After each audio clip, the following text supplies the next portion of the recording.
un fait divers tragique est devenu un événement politique majeur.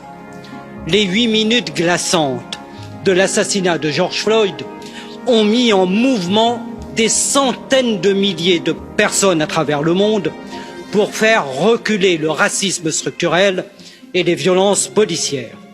Et notre indignation cet après-midi dit combien ces actes offensent les valeurs que nous partageons.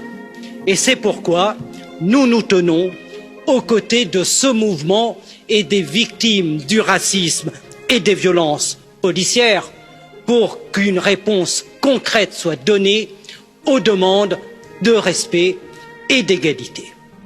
Devant cet événement, nous devons aussi regarder avec lucidité notre histoire et nous devons voir que cet événement renvoie à des siècles de domination des Noirs aux États-Unis et d'inégalité des conditions en Europe. Gardons à l'esprit que notre histoire européenne a toujours oscillé comme une pendule entre la barbarie et la civilisation. Que c'est en Europe, malgré la raison, malgré les Lumières, que les pires théories de hiérarchisation des races sont nées pour justifier les conquêtes, pour justifier l'esclavage, pour justifier la colonisation et pour justifier l'Holocauste. C'est donc, si nous voulons extirper le mal, tout un continent mental qu'il faut continuer à déconstruire.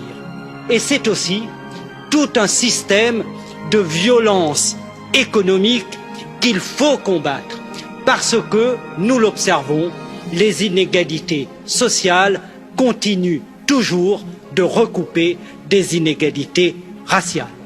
Dans ce travail que nous devons accomplir, Monsieur le Président, les symboles, comme la mémoire, ont leur importance.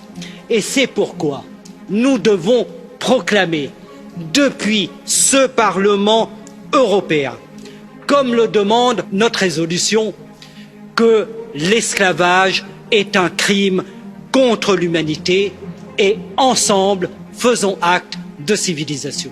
Merci. Grazie.